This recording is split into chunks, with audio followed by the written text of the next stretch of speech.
పశ్చిమ గోదావరి జిల్లా జంగారెడ్డిగూడెంలో రోడ్డు ప్రమాదం జరిగింది. గోకుల తిరుమల పారజాతగిరి కొండపై ఆటో బోల్తా పడింది.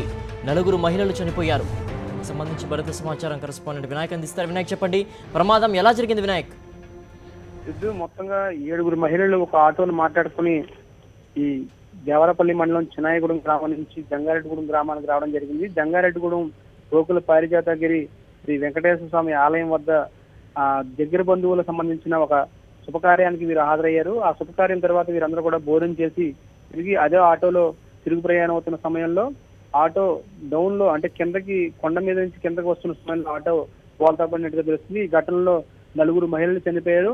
గన్నమనేని సుజాత, లంకసాని విజయలక్ష్మి, అదేవిధంగా కోడలు లంకసాని శశిరేఖ, మరొక మహిళ కందుల స్వర్ణకుమారి, ఈ మొత్తం 4 చనిపోవడం జరిగింది. మరొక 3 లంకసాని ధనలక్ష్మి, దీక్షితుల విజయలక్ష్మి, దుగ్గిరాల సత్యవతి, ఈ 3 కూడా తీవ్ర గాయాలు అయ్యాయి. వీరితో పాటు ఆటో డ్రైవర్ గాయాలు కావడంతో ఆటో డ్రైవర్ రాజశేఖర్ ను, అదేవిధంగా ఈ 3 గాయాల పాలైన 3ని కూడా పుటావుట్టిన జంగారెడ్డిగూడెం ఏరియా ఆసుపత్రికి తరలించారు. ఆ తర్వాత ఈ 3 మహిళల పరిస్థితి కూడా ఆందోళనకరంగా అవడంతో ఈ 3ని కూడా రాజమండ్రిలోని ఏరియా ఆసుపత్రికి తరలించినట్టుగా తెలుస్తుంది.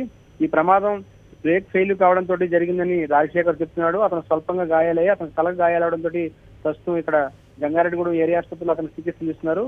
మరోవైపున కేవలం ఆటో డ్రైవర్ నిర్లక్ష్యం కారణంగానే ఈ ప్రమాదం చోటు చేసుకుంది. అతను ఇంజిన్ ఆపివేయడంతో న్యూట్రల్ గా నడపడంతో ఒక్కసారిగా డౌన్ లోకి దూసుకుపోయింది. గోడకు తగిలి మొత్తంగా ఆటో దాదాపుగా మొక్కలైన పరిస్థితి ఏర్పడింది. ఈ నేపథ్యంలోనే 4 మహిళలు ఏకంగా చనిపోయారని దగ్గర బంధువులు అందరూ చెప్తున్నారు. అందరి వయసు కూడా దాదాపుగా 40 నుంచి 50 ఏళ్ల వయసు పైన అందరూ ఉన్నారు. అందరూ దగ్గర బంధువులు అయినట్టుగా తెలుస్తుంది మనకి. ఓకే వినాయక్.